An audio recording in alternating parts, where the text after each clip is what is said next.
Well, hello there.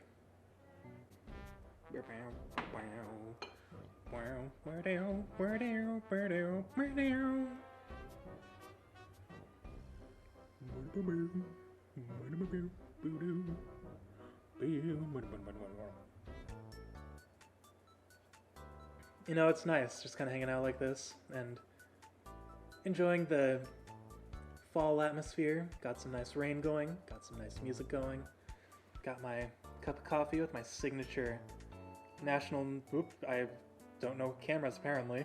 I actually got back into writing recently. It's really nice. I was just kind of hanging out and I decided, you know what?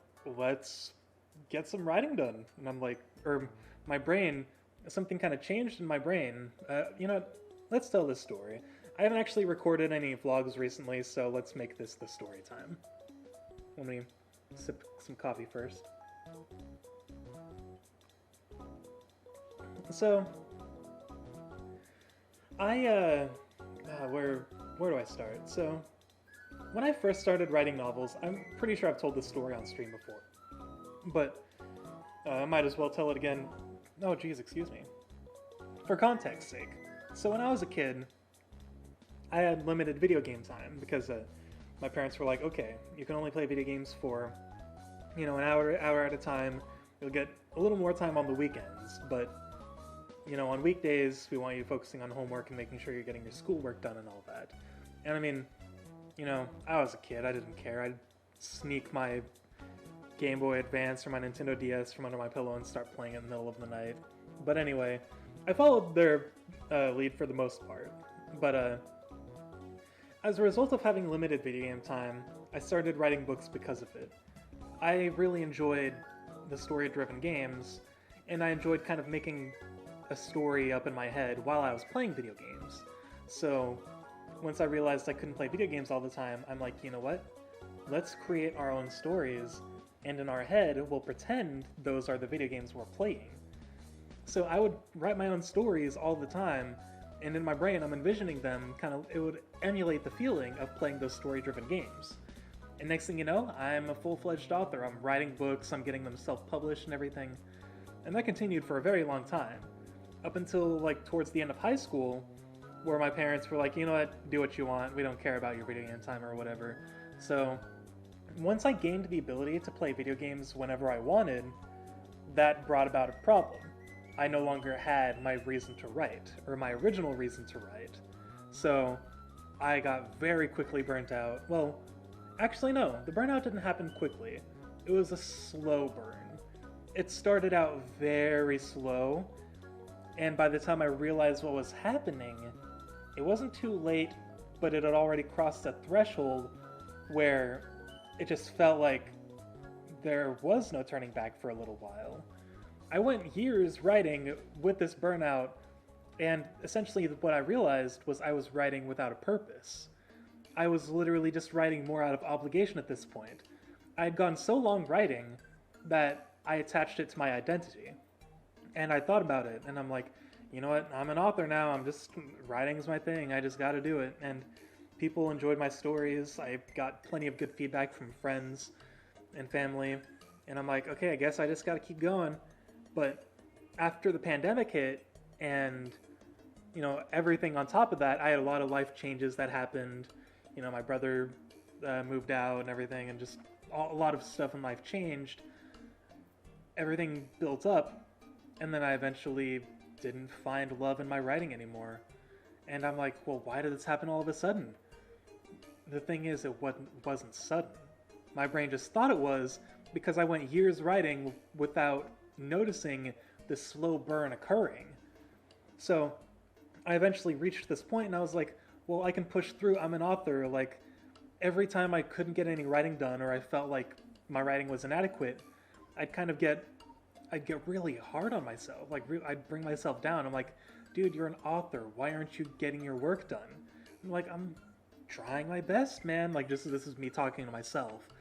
And I reached this point of burnout where none of my writing felt adequate anymore.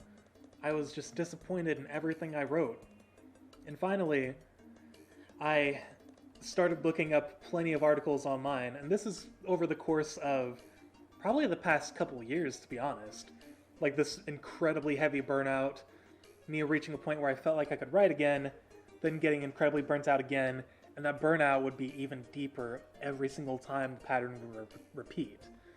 I'd look up articles online figuring out why this was happening, and I eventually came to the conclusion that, you know, I've lost my reason for writing. And that's why I've been feeling so burnt out, because I've been writing all this time out of obligation, not for fun like I used to. So with that, I came up with a new reason. And it's a very silly reason, but it's honestly really effective because it's gotten me to write again. My new reason for writing is to craft stories that are as good, if not better, than the stories that Falcom makes. You know, like the Trails series or Ease. I want to make stories that are as good, if not better, than those. And it's like I've created this subconscious rivalry in my brain, where it's like a rivalry between me and the writers at Falcom. It's like, you know, like I don't want to be better than them or anything like that. It's not like oh, I have all the confidence in the world. It's like it gives me enough confidence to continue writing and having fun with it, because it's like I love the stories of Falcom games. I love the stories I write as well. So why not combine the two passions and make something awesome? And that's what I'm doing. Shopping stream, let's go!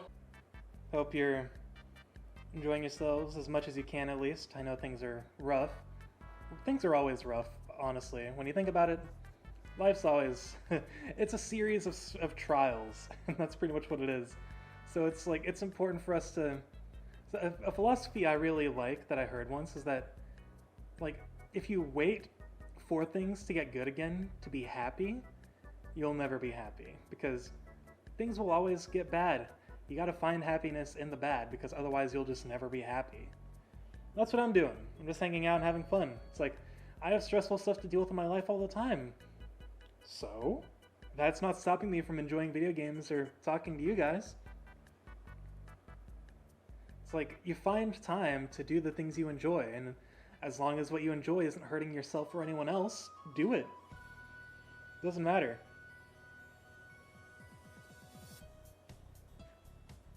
It's like, life's meant to be enjoyed. You can have all the stress in the world, but it's like, man, what's life if you're not enjoying it, right? We only live for so long anyway. Like, why wouldn't you want to enjoy yourself while you still can? We talk philosophy here, memento mori, friends.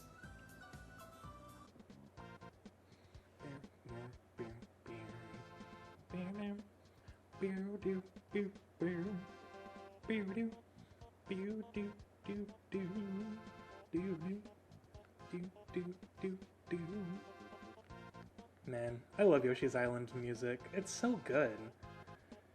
I've never been able to beat the game. I'm terrible at the game, but the music is really good.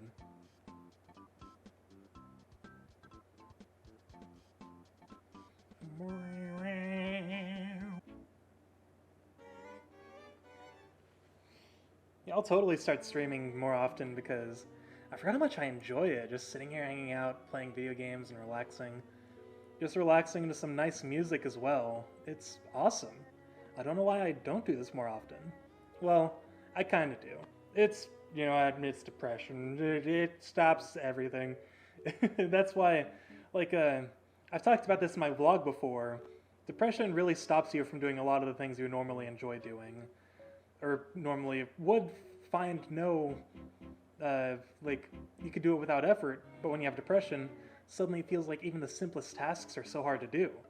Like, sometimes I'll go long periods of time without taking a shower because it's like, I know I should really take one, but I just don't have the energy for it. But then when I do take a shower, I feel fantastic. It's like, it gives me that energy boost I really need. And I don't know, it's so weird how depression will stop me from doing that. Like, it actively stops me from trying to do the things that I know will energize me. Like this stream, I haven't felt this energized doing a stream or YouTube in forever. I can't remember the last time I had this much fun, just doing this, just recording and talking to you guys and having a good time, and I am loving it. Oh man, it feels so good. Oh, we got Gruce's theme again. Here we go. It's my boy. I feel like I'm acting drunk, but I am not drunk. I I've never been drunk. I've actually only been buzzed once. It was I think it was on my dad's birthday a few years back, and he got me one of those not your dad's root beers, which is like alcoholic root beer. And I was like, you know what? For alcohol, this tastes really good because I'm not a big alcohol drinker. I haven't actually had some probably since then. I've had like I've had sips of wine. My mom had me try like a shot of whiskey once that didn't go down well, and I'll tell that story after. But I drank the Not Your Dad's root beer, and I drank it a little fast because I'm like, ooh, this actually tastes like genuine root beer, like just with a little bit of alcohol sprinkled in. So I'm like, oh, this is really good. I drank it a little too fast, and next thing you know, I'm like, I am not acting like myself. I don't like this. It's like after that, never again. I'm like, I do not want my brain muddled like that. It's like it did not feel nice to me. I don't know. Maybe to like some people it's a nice experience, but to me it's like I don't feel like myself. And it's like I'm the kind of person who I like having a firm grip on my identity, and for the most part I do.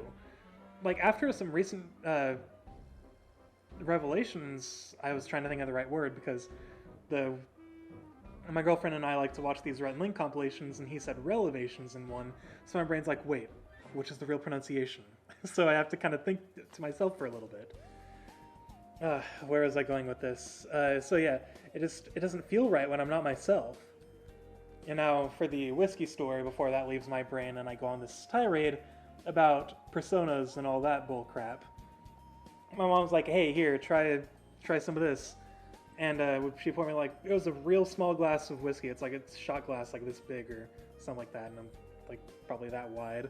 And I'm like, okay, bottoms up. And I didn't realize how strong it would be. Like I downed that thing and I couldn't breathe. It was so intense. And I couldn't believe how strong the drink was. I'm like, I am going to die here. I legitimately could not believe what just happened to me, and I'm like, wow, that happened. That's strong. Thanks, Mom. You almost killed me with alcohol. I don't think I've really drank since then, to be honest. So I just kind of like, you know what? I don't drink alcohol, man. My thing's coffee. I am a caffeine addict, and I am more than okay with that because it gives me energy and focus for me to work on creative projects.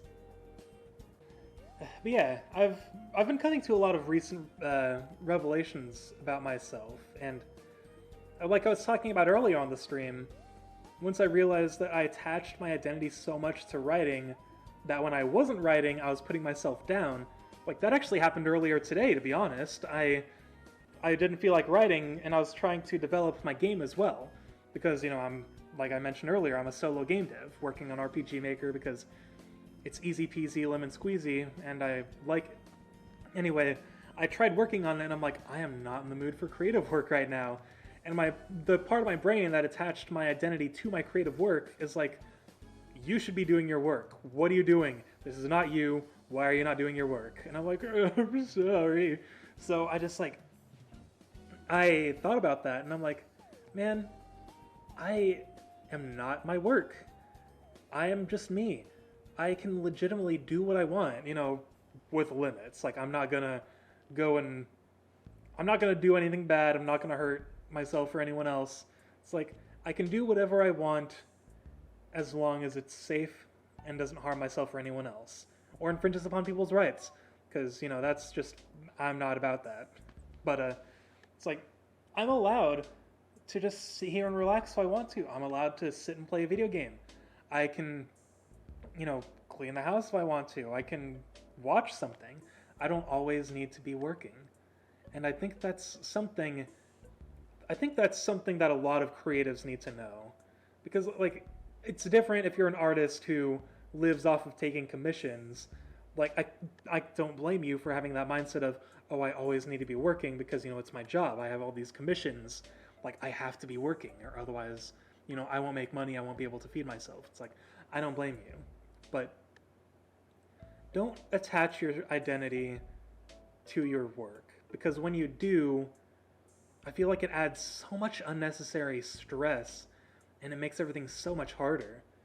Like, don't do that. You're more than that. Like, you're a human being. You have limits, and you're allowed to enjoy yourself. You don't always have to be at work. And that's something I think a lot of people need to realize. Oh man. Over here, waxing poetic right after playing an amazing game. It's been a good night. I feel like this is the sign of a good night, guys. Ah, it feels so good. I haven't had this kind of energy in a long time, man. You guys are great, and I hope you realize that.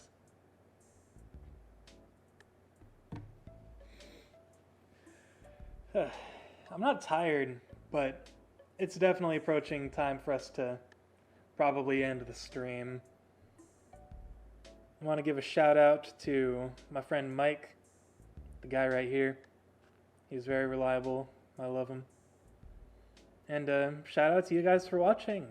You guys are great, and I'm glad you're sitting here tolerating my crazy commentary. I hope to see you guys again tomorrow night with more Blossom Tales, because that game is really good. So hopefully I will post these stream highlights to YouTube, because, you know, it's been really nice just hanging out. So that being said, I'm going to call it tonight. You guys have been great, and thank you so much for stopping by. I will see you in the next stream. I love you, and have a good night.